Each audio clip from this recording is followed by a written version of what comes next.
Próxima entrevista. Sí, les contamos que el Instituto Nacional de Evaluación Educativa, el INED, publicó la semana pasada 2 informes que dan cuenta de un incremento de año tras año en el ausentismo de las niñas y los niños de las escuelas públicas del país. Puntualmente, en este año 2024, desde marzo hasta agosto, la mayoría de los alumnos no alcanzan un nivel de asistencia normal, ya que el 66,3%, 6 de cada 10 niños, se ubica en el grupo de los ausentes crónicos. Para profundizar justamente en estos datos y tratar de analizar por qué es que está pasando esto en este último tiempo, ya recibimos en nuestra mesa a Javier Lacida, que es presidente del Instituto Nacional de Evaluación Educativa. Javier, muchísimas gracias por estar nuevamente con nosotros. Gracias a ustedes por la invitación y el interés. Muy amable. Bienvenido, buenos días. Hay como muchas cosas por donde empezar a abordar este tema, pero hay algunos datos que son interesantes. Por ejemplo, esto que dice que el informe que la inasistencia crónica empeoró significativamente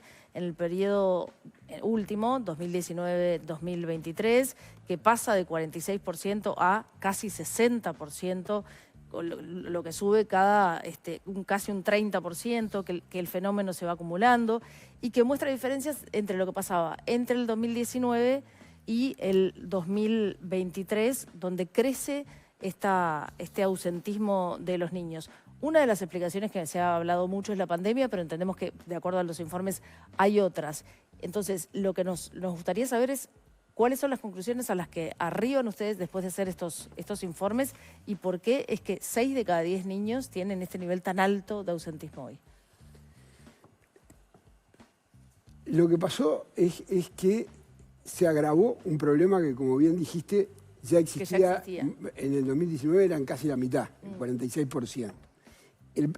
Lo que primaria viene prestándole atención es a que se viene incrementando. Uno suponía que esas cosas y terminaba la pandemia y como que volvían a la normalidad. Incluso esto es una cosa rara porque Uruguay tuvo gran resiliencia a la pandemia en lo más importante del sistema educativo, que son aprendizajes, tanto por las pruebas aristas del INED como por las pruebas internacionales, las PISA.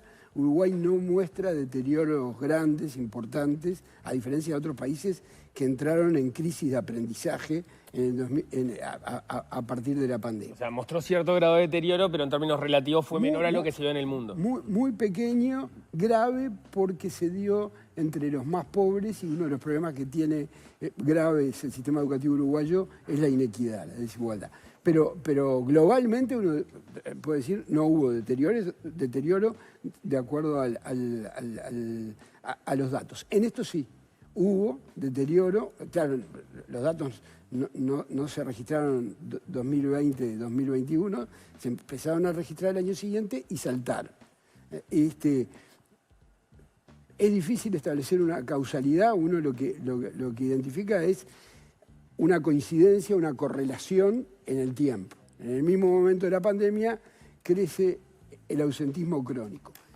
El otro dato interesante, porque estas cosas hay que mirarlas siempre con una visión amplia, pasó lo mismo en sistemas educativos en donde esto no era un problema y el ausentismo crónico creció más que en Uruguay.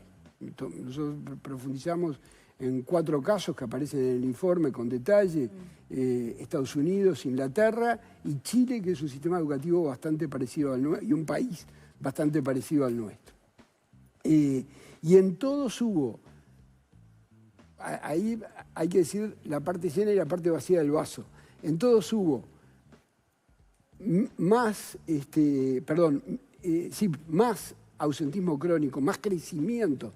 Lo dije horriblemente mal, perdón.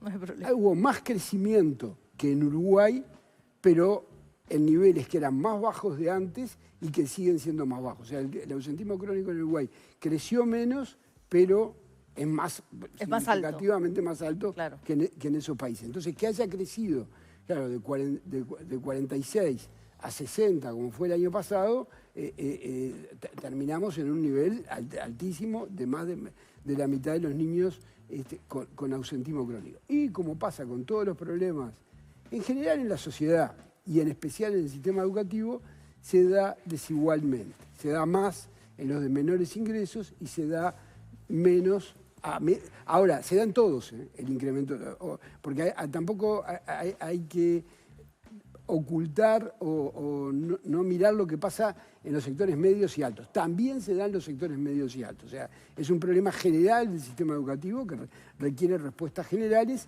y probablemente un refuerzo de esas respuestas en los sectores de Pero más se da bajos.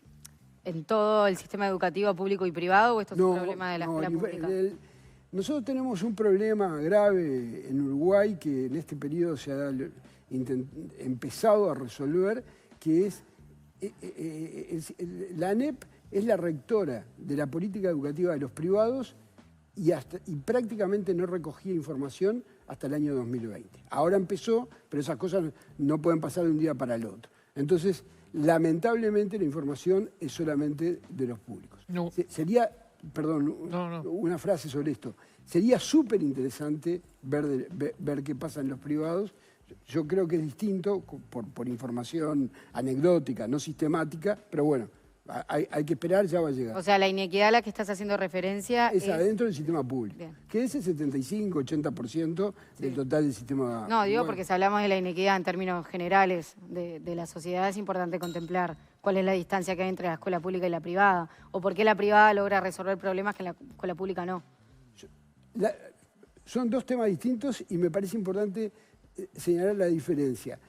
¿Cuál es la distancia en aprendizaje, no en otras cosas que también son importantes? Pero en aprendizaje, que uno diría es el objetivo principal del sistema educativo, no hay distancia. Bien. Porque lo que aprenden los de sectores de más altos ingresos que van, o sectores medio altos, de quintil 4, que van al sistema público, es lo mismo prácticamente, no tiene diferencias, y desde hace tiempo esto se viene observando, con lo que aprenden los que van al sector privado. Ahora, tú dijiste dos cosas, la segunda también es importante. La gestión tiene grandes diferencias. Por ejemplo, no hay clases no dadas a partir de mitad de año en el sistema privado.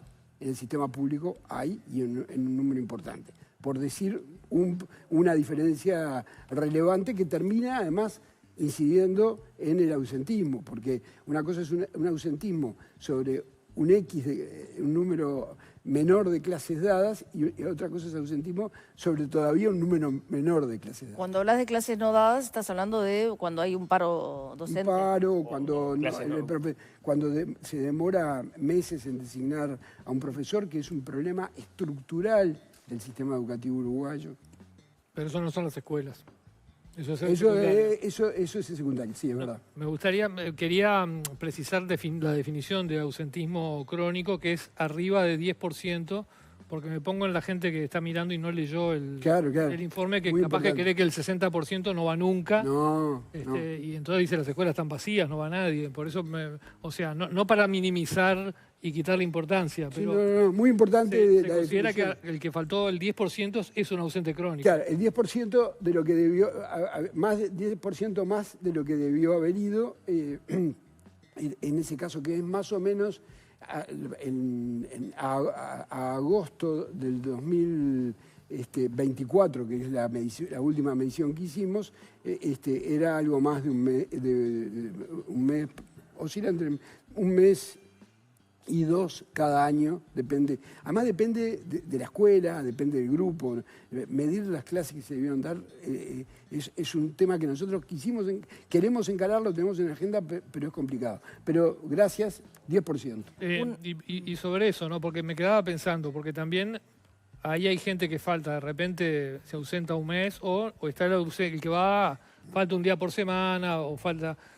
Y como es más fuerte, mucho más fuerte en los sectores más desprotegidos de la sociedad, pregunto, ¿están medidas las causas? Porque de repente hay gente que no puede llevarlo días de lluvia o días que hay paro, la madre no tiene con quién dejarlo, no tiene transporte, en fin, ¿está estudiada la casuística de ese ausentismo? Tenemos algunos datos, no tenemos un estudio de causalidad que sería más complicado. Pero, por ejemplo, para el año 2023 nosotros observamos las faltas los días de mucho frío o de tormenta y suben espectacularmente. Uno mira y dice, ¿acá qué pasó? Y lo que pasó es que hubo una tormenta o hubo mucho frío. Probablemente ahí es donde uno empieza a poder plantear hipótesis. Tal vez hay, porque el que no lo manda porque está muy frío y capaz que el chiquilín está un poco engripado, no sé qué, y decide no mandarlo, en realidad no es que no le importe la escuela, es que prioriza una cosa a otra, porque tal vez cambió la percepción social de la importancia de la presencialidad, de la asistencia, a partir de la pandemia. En Uruguay, sin asistir, lograron aprender. Eso hay que tener cuidado, porque la presencialidad es imprescindible para el aprendizaje y especialmente en los sectores de ingresos más pobres. Lo que pasa que ahí, perdóname que te interrumpa, pero resulta como una obviedad, por esto que te planteaba Leo, no es lo mismo el chiquilín que va a la escuela en auto a un salón que tiene aire acondicionado que el chiquilín que tiene que salir del asentamiento a ir a una escuela que capaz que se muere de frío porque no tiene ni una estufa. ¿No? Entonces esas cosas obviamente tienen que influir en la decisión de mandar o no al niño a la escuela el día que hace mucho frío o el día que llueve mucho. Y la pobreza, esto está muy estudiado, supone mayor vulnerabilidad a imprevistos. Se enferma la madre y el de menos ingresos, como decías tú, no tiene cómo resolverlo. Y la solución más fácil, por donde la parte más fina de la piola, por donde se corta, es decir, bueno, hoy no vas a la escuela. Y otra respuesta también de un estudio que hizo Ceibal, cualitativo, no representativo, ellos le decían a los padres, a un padre determinado, su hijo faltó tantas veces en el año, faltó mucho. Y el padre decía, no faltó mucho, pero mire que tuvo 20 faltas. Y el padre empieza a pensar, él sabía que había faltado 20 veces, pero no tenía la percepción de que eso era un problema. Entonces, ahí hay una cuestión en donde hay que trabajar. En el mundo, esto, como yo les decía, es un desafío, y es un desafío la asistencia como mecanismo de prevención del abandono, especialmente en media, desde hace 30, 40 años. Y lo que muestran las investigaciones es que la forma de resolver esto es acercarse, tener un mecanismo de comunicación con la familia y decirle, fulanito, ayer faltó. ¿Qué le pasó? No, igual el estudio plantea que se hicieron esas cosas, ¿no? Pero que no son suficientes. Se empezaron, en Uruguay es un viejo sistema educativo exitoso que le cuesta superar supuestos que ya son arcaicos, ya no están vigentes, como que si hay una escuela, hay un maestro, hay pizarrón y bancos, los niños van a ir a clase. Eso no pasa en el mundo frente a eso se toman medidas y acciones. Esas acciones en Uruguay han empezado, por ejemplo, Primaria el año pasado mandó, junto con el Ceibal, decenas de miles de cartas a quienes tenían niveles altos de ausentismo. Pero tenemos el sistema de información Gurí, que da la posibilidad de mandarle electrónicamente, digamos, informáticamente, un mensaje personalizado, además de la carta, porque la carta tiene un valor, yo creo que la carta fue un acierto. Los datos a mí me parece que indican que hay que completarla con otras herramientas. La lectura entonces es que estos dispositivos no se han desplegado con la potencia que necesitan, o que son estrategias que no están bien orientadas. No, que necesitan más potencia, que es muy bueno que hayan empezado a implementarse. Hay una condición que es un problema en el Uruguay, que es el bajísimo grado de toma de decisiones en los centros educativos. Uruguay es uno de los países más centralizados. Si ustedes miran en las escuelas, en los liceos y en las escuelas técnicas en Uruguay, no se gestiona casi presupuesto, se gestiona una caja chica minúscula, no se seleccionan a los docentes, no se evalúan, en primaria sí, pero en secundaria no, y en último tampoco, a los docentes, y de cualquier manera es muy importante la opinión del inspector. No se planifica cada docente y puede planificar el centro o no, es muy desigual. Los centros educativos en Uruguay, los públicos, son lugares en donde se toman muy pocas decisiones.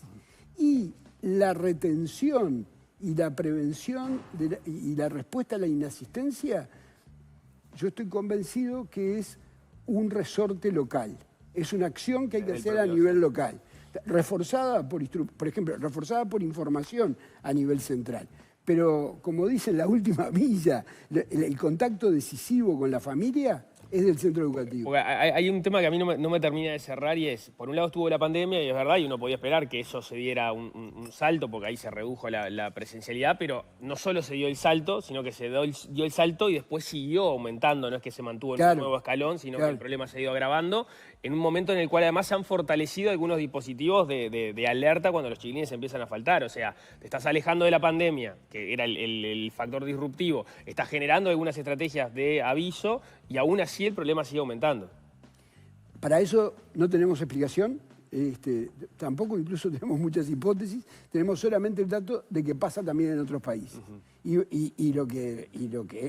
más importante que explicarlo, tiene un valor porque ayuda después a pensar las respuestas, hay que intervenir.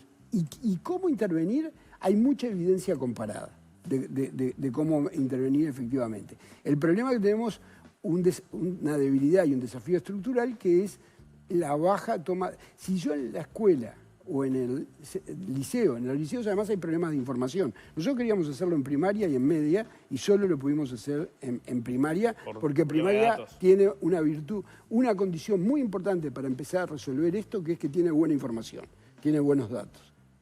Secundaria y media no. Entonces, ¿Ahí cuáles son los problemas de información en secundaria?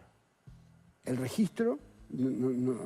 Hay en varios niveles, hay problemas de registros y no hay un sistema como Gurí en primaria equivalente para media. Pero además, como el registro lo tienen que hacer varios docentes, porque está fragmentado, es más complicado. Y lo otro que yo quería mencionar hoy es, tiene que haber alguien, en lo posible, un educador en contacto directo, el maestro en el caso de primaria, que tenga tiempo y el cometido de hacer eso, no azarosamente, no el que algunos lo hacen, otros no. Porque hay algunos que lo tienen clarísimo y lo hacen hace mucho tiempo. Pero eso tiene que ser parte de las rutinas y los tiempos de los centros educativos. Y ahí hemos fracasado con total éxito. Desde el 2012, todos los partidos políticos uruguayos estuvieron de acuerdo con el presidente Mujica en pasar al modo de contrato de profesor cargo. Porque lo que es estructuralmente una dificultad muy difícil de salvar es el contrato por hora de clase. Y esto pasa también con los maestros, lo que pasa es que son bloques de horas más largos, pero al maestro se le paga por hora de clase, por preparar y por corregir. Esto sería una tarea agregada, en realidad supone un nuevo tipo de contrato. Esas tareas que suelen ser vistas como administrativas son parte de las grandes críticas que se le hace a la reforma educativa en secundaria, que los docentes se quejan de que fueron recargados de estas tareas. Y de registros vinculados al currículo, que es registro educativo, no es administrativo, digamos, pero la transformación curricular le exige una planificación y un registro más, y siempre el momento de cambio es el peor. O sea, cuando uno tiene que aprender la herramienta, lo venía haciendo de una manera y pasar a hacerla de otra, me pasa a mí como docente, el primer año es el que me lleva más tiempo. Y probablemente hay ajustes que hacer. Yo creo, y lo he conversado con la gente de Codicen, ningún proceso de transformación es perfecto. La transformación lleva 2 años, en el primer y el segundo año de implementación. Y el tema de pasar del profesor por hora al profesor cargo, que creo que hasta los propios sindicatos están de acuerdo también con eso. Yo creo que hay muchísimos docentes que están de acuerdo. Los sindicatos se han resistido hasta el problema de la rotación, hasta mantener a la gente durante 3 años. La elección de horas por más años, a eso iba. Porque estoy seguro que si sentamos acá a alguien de FENAPES va a decir que está de acuerdo con una elección más estable. El tema es cuando se empiezan a mirar adentro de cómo se toma esa decisión y qué condiciones deben darse para poder hacer eso. Me parece que la discusión viene más por la instrumentación que por el concepto en sí mismo, pero al margen de eso, ¿es un tema de costo o es un tema que pasa por otro lado, de viabilidad política? Yo creo que son las dos cosas, implica plata. Se aumentaron muchísimo los salarios docentes en los 15 años del Frente Amplio y se mantuvieron esos niveles salariales en este periodo. Ese era el momento para hacerlo, o sea, es ideal hacerlo junto con un incremento de la masa salarial para los docentes. Yo creo que supone un incremento de costos que es deseable, porque el problema que tiene, y que además, hace un rato antes de salir al aire hablábamos del ministro Astori. Astori en su momento cuestionó la calidad del gasto educativo, con mucha razón, porque se estaba gastando muchísimo más y no se movía la aguja de ningún resultado educativo. Entonces, el tema es costos, porque hoy hay mucha gente que está hablando de incrementar presupuesto, pero no veo la asociación con ningún cambio en las relaciones laborales. El cambio demográfico que se está dando es otra oportunidad. En las Cortes, ¿no podría ser una oportunidad más? Por supuesto, es una enorme oportunidad. Lo que pasa es que es una oportunidad muy complicada en este sentido que yo planteaba antes, porque el sistema educativo uruguayo público tiene una tendencia a planificar mirando mucho a los docentes. O sea, asigno horas de clase en lugares de acuerdo a los docentes que tengo. Y hay que cambiar el foco y planificar de acuerdo a los alumnos y negociar con los docentes, como, yo no digo de imponerlo, digo de un proceso de negociación, para aprovechar el cambio demográfico, porque si no seguimos pagando los mismos docentes y seguimos teniendo un sistema, como pasa hoy, con escuelas y liceos sobrepoblados y con escuelas y liceos y escuelas técnicas medio vacíos. Eso supone un esfuerzo de racionalización gigante y un esfuerzo también de negociación muy grande. Entiendo mal, o eso querría decir, bueno, de repente que si se aprovecha esa oportunidad de que se está reduciendo la matrícula, puedan aumentarle el salario docente, pero de repente se pierden puestos de trabajo por ese lado. Yo creo que hay que reconvertirlos porque está todo el tema del tiempo completo. Lo que pasa es que si lo hacemos en base al actual estatuto docente, el actual estatuto docente es esas herramientas de política educativa que fue muy buena hace 40 años y que hoy está perimida en la lógica de funcionamiento, la elección de horas, los mecanismos de evaluación. Hay que cambiar, para aprovechar. Yo creo que tenemos una bruta oportunidad con el cambio demográfico. Veo un riesgo enorme, la verdad, con sinceridad, de que no lo aprovechemos. Es un 40% de incremento del ingreso per cápita, porque la natalidad en pocos años bajó un 40%. O sea, si eso lo cuantificamos en el gasto per cápita, en la inversión per cápita en los alumnos, es un montón de plata. Pero lo que pasa es que el problema es que el presupuesto nacional es de las cosas más inerciales y más rígidas de la política pública uruguaya. Porque el tema es, cuando entra el nuevo gobierno, que no haga lo mismo que se venía haciendo hasta ese momento, que es lo que se le pone en la mesa a todos los jerarcas, razonablemente. El que tiene que venir con ideas de cambiar el gasto es el nuevo jerarca. Los que están en el organismo le dicen, veníamos gastando así, el presupuesto anterior fue este. Quiero volver un segundo al informe, porque leyéndolo se me generó una duda que capaz que no es así o capaz que no la valoraron, pero me gustaría saber si no juega un poco acá también en todos estos problemas de ausentismo el tema del cambio en la repetición, que puede tener sus cosas favorables para los chiquilines, pero que también puede tener efectos negativos. Y si vos sabés que tu hijo no va a repetir el año. Buenísima pregunta. la repetición no tiene ninguna cosa positiva, para decirlo en términos un poco provocativos. La repetición tiene, como dispositivo tuvo una virtud que es identificar a los niños con déficit de aprendizaje de acuerdo a lo esperado en determinado año. No aprendió lo que tenía que aprender. Repetía muchísimo, donde más se repetía era en primero de escuela. Primero, claro. Y no habían aprendido a leer y escribir lo que se esperaba, quedaban repetidores. Ese que quedó repetidor en primero de escuela, hay 20 estudios en Uruguay y en el mundo que fue el primero que abandonó en primero de liceo. Lo que demuestra, con nombre y apellido, no del mismo quintil, el niño concreto haciendo estudios de trayectoria. Lo que demuestra que el mecanismo no funciona.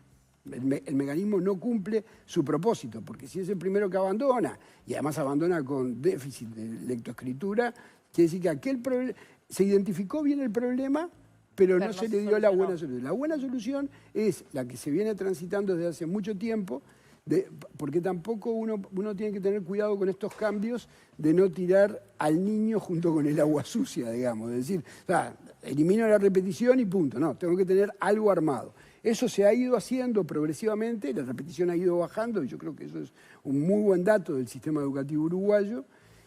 Y con la transformación curricular creo que se dio un paso grande en generar los mecanismos de compensación y acompañamiento, organizando en ciclos, definiendo bien progresiones de aprendizaje, para terminar, ojalá en el futuro próximo, de eliminar la repetición. O sea, puede ser que la repetición, que es algo que tenemos muy integrado culturalmente, forme parte de los motivos, pero yo creo que la enorme mayoría de los padres entienden, sobre todo en primaria, entienden que a la escuela tienen que ir, haya o no haya repetición. Y que si hay un acercamiento de la escuela a las inasistencias, la hipótesis, en base a muchas intervenciones y muchos programas en distintos países, es eso funciona. Pero ese esfuerzo bien, aunque no haya repetición, de que el centro tenga el impulso por ir a monitorear a los niños que no asisten a clase está hecho, y yo no sé si escuché bien, pero vos dijiste el primer año generalmente cuesta mucho cómo adaptarlo. ¿Un año tiene que llevar este objetivo? ¿Es tan ambicioso? No. Yo me estaba refiriendo a la transformación curricular en su conjunto. Okay. No, yo con respecto al objetivo no, esto es más rápido. Es como inmediato, ¿no? Se tomó una... Sí, lo que pasa es que ahí la dificultad más importante que veo es que tiene que haber cierto grado de autonomía, claro, y tiempos, y en el caso de educación media, roles para cumplir esa tarea. ¿Quién lo hace? No está definido formalmente. Probablemente digan, pará, no me agregues otra cosa. Y tiene toda la razón del mundo. Claro. Ahora, el que mejor puede hacerlo es el maestro que conoce a fulanito de tal, probablemente conozca a la familia o seguramente tiene información de la familia, y ese que está en mejores condiciones. Busquemos la manera de que tenga el tiempo para poder hacerlo. Además de mandarle las cartas, además de mandarle un mensaje por WhatsApp. Digo, hay que pensar en múltiples herramientas. Muy bien. Javier Lacida, muchísimas gracias por habernos acompañado una vez más. Al contrario, gracias muy amable, a ustedes. Muy amable. Muchas gracias. Ahora, cuando son las 9:32, vamos a ver cómo sigue el tiempo allá afuera.